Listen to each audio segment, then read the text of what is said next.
So now I'm at the part of the game where the game becomes increasingly less fun and about 10 times more annoying, and the run is already pretty annoying.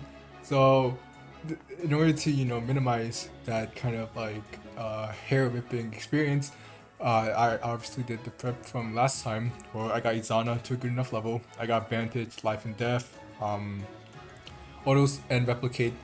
And I'm missing Tone Fair right now, so without Tone Fair, I can't one shot the Basuras. But obviously, I have a setup that's fine right now. And even once I get like Tone Fair, I still have to be a little bit careful because the problem is that two enemy compositions are snipers and spearmasters. They both have S rank, and if you're at like a disadvantage where you lose 20 hit, and that shit is you don't want to miss, because if you miss you die, and it's especially bad with Calamity Gate because it doubles weapon triangle advantage. So you have to be a little bit careful. It's not like exactly like a clean sweep, but because of how the enemies are grouped together, where it's just like only a group comes up here at a time, it's not a big deal. Plus it's really easy because like you have two Izanas to hand two enemies, and you can dance for a Zora, kill a third enemy, and then shout through and then kill a fourth. So yeah, most groups are very easy to handle. So it's pretty slow, but I mean, the only unit that can really kill is like Izana. Like the other best unit I have is like Nicole, and like he doesn't have any supports for boosts, and his stats are not that high. It has Savage Blow, but like yeah, he's not really gonna be fighting these guys.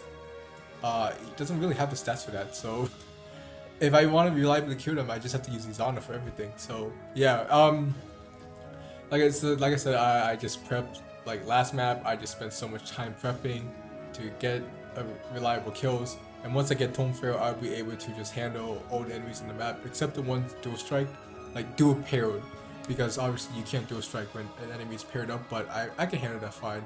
But if you see here, I'm attacking in range there because I actually learned from this map that counter doesn't matter if it's magic or not. It works if you're at one range. So don't make the same mistake as me and attack a sniper at one range. That it would go horribly wrong for you, and you have to reset over and over again. And yeah, so once you handle this initial group, there's gonna be another wave that happens once you well, ideally the way the map is designed, you have to go through Hinata's group, and then you go to this, like that one sniper there, and then you go handle Rally Man's group, and then enemies with like reinforcement would spawn behind you.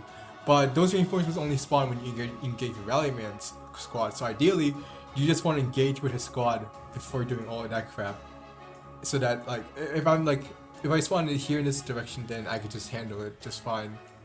So as you also noticed, I have Izana turned to sorcerer. It's just for the skills, because the thing is that he's definitely gonna be level 20 by the end of the game, and right now he has the magic for like end game, but he's level 18, so he's gonna get two more levels. He's gonna lose two magic, so that's where Malefic Aura comes into play, because that gives two magic. So I'm gonna block all of these gates so that once I've engaged Valley Man's group, reinforcements won't spawn, and that is just that's just where you want to go.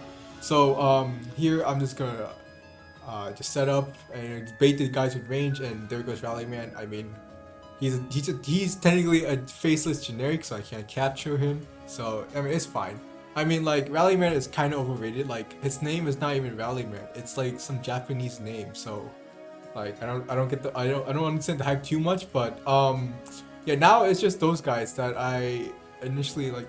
It was around the sniper guys and also Rally Man's group, and they also come in groups and they're separated long enough for me to just handle all of them. So yeah, it's very easy. And here you get to see here that because of my new access of the Tone Fair, well actually no, this is the wrong example, but I can just kill that guy just fine with enemy face because of advantage, and then I just kill these guys on player face. And yeah, so it's really nice because like Fibrillator, I mean I need that for the hit. But it's really nice against like the lance users, because Calamity Gate, like doubling weapon triangle advantage, it's so good. Like it's unbelievably good. Even at like A rank, it's really good because like that's like an automatic like +2 and then +20 hit. Like that's really good, and it gets even better at S rank. So yeah, because S rank is like 4 attack and like 40 hit. It's insane. So yeah, now it's just a very simple way of just simple matter of just killing these enemies like I did at the start of the map. And once these enemies are dead, you might think that, oh okay, so you're gonna go through Hinata's group, right? No, why would I do that? Like first of all, his group is fucking absurd. Like there are a combination of spearmasters and snipers, so like I said, you don't want to fight both of them at the same time because they have S rank. If you're at a disadvantage, you're gonna fucking miss. And Hinata is also very dodgy. There's also rallies, so that it makes them even stronger. Actually, the rallies don't matter, but actually, you know, rally speed, I guess a little bit more void would be really bad. And also, some of the enemies are also like dual strike, paired up, so I can't dual strike or one shot them. And Hinata, he sucks. So yeah, those are the reasons why I'm not gonna engage with Hinata's group. So instead, I'm just gonna fly over. Like, I mean, I don't like. I guess the developers didn't think that like no one would possibly fly over this very narrow gap and completely skip Hinata's group, who has the AI where his group would not move unless you're in range of multiple enemies. And you, so yeah, like they're just gonna stand there the entire map. I don't have to deal with them, and it's really weird. It's like, like I obviously you're supposed to like go through like like like a stage where you first you go to the base of the wall, and then you go climb up to the wall and over everything. But like you just skip it. Like it doesn't really make much sense. I felt like they should have like. Actually, no. I think the developers did consider flyers, which is why they added ballista. But the ballista is not even in range, and it doesn't even do lethal damage. So, very questionable design. I don't understand why it's designed like this. And also the entraptor. The reason why I want to go on the right side is because if I go on the left side, there would be the combination of snipers and spearmasters. So if I equip like Simulator, I could miss on the spearmasters, and if I equip Clan Gate, I would definitely miss against the snipers. So I don't want that. So I'm gonna go on the right side because if I'm in range, because when I go on the right side, the only enemies I'll be in range of are the snipers. So once I kill the snipers, then I'll be freely be able to handle the spearmasters, and then there's Overwatch game. Ideally, you can just skip Overwatch game. All you have to do is just have a unit go on the far right and just have over and again keep on going close to the right, and then you have a group on the left, go up the left stair and then sneak faster like that. It's very simple, but I don't do that because well, I guess one reason is that I was not very smart. So I had a plan, but it was not. It could have. It was obviously not the right plan. So if you notice, I do have Camilla there. She is a strategist because I am planning on getting her to have C staves. Oh, before I go on, I'm setting up so that I can kill one sniper on player place because that sniper will actually move if on enemy face if he can kill. I didn't. It's focused on ballista. It can attack if it knows. Anyways, I want Camilla to get C staves. So sometimes it's really hard to just have enemies hit you and you lose HP, but not for ballistas because ballistas do non-fatal damage. It's like thanks for the developers for making ballistas be designed like that. So ideally you just have Izana get like hit like a million times with ballistas or 50 times, and then Camilla will be able to heal and she'll be able to get C staves, and that's it. But you might think that like, oh, so the idea is that you want to handle Ober's gang so that once the enemies are done, then you can use Talking's ballista to get hit. But there was also a sniper at the beginning of the map. I could just use that sniper. I don't know why I didn't. Like I said, like I fucked up. If I just used that sniper from the beginning, I could have just not handled Ober's gang because Ober's gang is really fucking annoying because most of the units are paired up. And as you can see, one of the ways of handling one of them is to just shoot an area like a bunch of times just to weaken them, because then once I weaken that Spearmaster, what's gonna happen is that he's gonna switch over later on because lowering HP, so you want to switch to his buddy, and I'm gonna just pelt that guy with arrows as well. And they don't have to be low HP, but I guess I was being cautious or something like in case I messed up positioning and I had to use like one of my weaker units to kill. So yeah, it's not very fun, but it's just Izana going on the stairs back and forth, and just hoping the enemies are in like a good position. Because at some point, there will be some times where I can enemy face like one enemy, and luckily Izana can actually one-shot the Master Arms, so that's good. And you can also do a strike that's Lone Basura. So once I handle those two groups, then the only group I have to worry is Obro with pair up, and then the two Spearmasters are really weakened.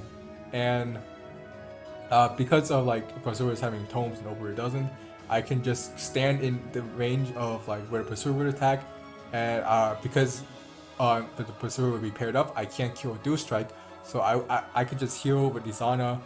I can heal Izana and then just use like Rally Speed Inspiring Song to get enough speed to not get double, so Izana will survive when he gets attacked, and he'll just chip down the Berserker that way and kill it.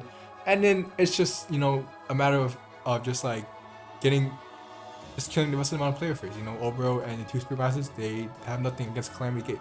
And yeah, so it's a very long process here. I'm just going through back and forth. And as I said, I already explained everything, but it's still going on because I'm still pelting this guy with arrows. And it actually didn't matter, so yeah, I wasted a lot of time here. But yeah, like I said, I didn't have to do this. I could have just used the sniper. I could have just used the bullets that Shura's using right now. And then I could have just got someone on the right side. And then everyone on the left side just, you know, go over, skip past. And then I could just kill Dokumi and the map. But, you know, it didn't happen. It's fine. Like, I guess the benefit is that I do get tome rank. Tome rank is important. I need to get S tomes by the end of the game. So, it's nice. And it's also nice if I get tome rank, like, sooner. Because, you know, you get like an extra attack, you get more hit, and you know, Calamity Gate gets even stronger. Like dual weapons are really strong in this game. And let me just check them out real quick. Did I forget to bring? Yeah, no, Leo's there. So what I'm gonna use Leo for is that he's just used for the boss kill. You'll see it a bit later, but he's clearly the best unit, and he'll show why. So now I'm at the point where it's like, okay, I'm just gonna get speed up and then bait the Berserker and Obro's back. And yeah, it's very slow. Like I already mentioned all of this, but it's mostly because of like just how long it takes. Like obviously when you talk about stuff, and it's a lot. I mean, you already talked about what happened. Like everything you said, that's the event. Why, you know, the event is much longer. So there isn't much going on. Well, I mean, much I can say besides, you know, I guess watching what I just said like 2 minutes ago. But yeah, I guess the thing to get away is that this is just a really long map, and it's just kind of like that. It's like the map is just pretty long. Like there's a lot of like things to consider, and like every time you like when there's a group, you have to consider, you have to like get the right tomes, you have to do the right positioning, get the setup, make sure you get a lot of kills. I usually do this for like every group, so like it does take a while. And now I'm gonna finally engage with the group. I'm just gonna do a strike and kill all the enemies with Calamity Gate. And yeah, I'm really getting like fucking tired from like talking this long because like man, this map it took a while, man. It definitely took a while. I was not looking forward to some other maps, like notably like chapter 26, because that map also takes a while. So yeah, I think it's a little bit crazy to think of this, but it's almost like you're not supposed to play the game like this. Like like food for thought, right? Like maybe you're not supposed to play the game where you lose stats at level up. I don't know. Like that's just my personal opinion. Maybe it's controversial. Maybe it's wrong, but that's what I think. And yeah, it's a bit burnout. I like if you've seen how it goes on, it wasn't exactly like nothing in this map really makes it seem like it's harder. And if you do like Izana normally, it's kind of the same way that you would kill, but it's just that it takes much longer and it, like much more easier to die and have to reset, and it's just very specific. So right here, I'm just gonna just keep healing with Camilla in order to get Steve save. So yeah. I mean, it's just the way it is. I decided to just play the game like this, and it just turns out like this. I'm not sure if other people are gonna play like this, but you know what? If you do play, you can probably do better. This is a very safe way to do it. But it might be interesting to see. It might be interesting to see some way to do it faster. Kind of curious. Yeah, and like I said, the only way I went slower was because I didn't use because I just wanted to get the saves up. But maybe there's another way to do that safely. But like I said, it's like interesting. There's a lot of way to open. Like regardless of like how much slower the game is, or how much harder, well not harder, but like more annoying, like more likely to reset. There are definitely ways to always just go around, manage stuff, and just find different ways to handle stuff. And that's the point. Like obviously in this game, you have a lot of ways to do things. Like you have a lot of like pair up, supports, classes. You have a lot of options. It's just that this run is more limited on those options. So, but there's still probably more that I'm not aware of. And like, I'm not saying that you should play this and figure out yourself, but you know what? It's something to think about, right? Because like, there's not much else to think about right now until I killed Takumi. And as you see, I was testing the Sapphire. For some reason, it's not gonna work. So what I want to do here is that if I try to engage Takumi right now, he's gonna have 61 hit, and that's really bad. And obviously, I do not want to, risk it all on like that. So what I want to do instead is that I want to freeze Takumi first, because then that'll be 20 avoid. And 81 hit is pretty good, but we can go better than that. Because like I said, I brought Leo, and he has Heartseeker, so if you're adjacent to an enemy, they lose 20 avoid. So I just put Leo there, and then all of a sudden, it just becomes a 100% hit rate, and there you go, Takumi's dead. Just like that. And yeah, that's just the end of the map. I got all the chests, most enemies are dead, and that's it.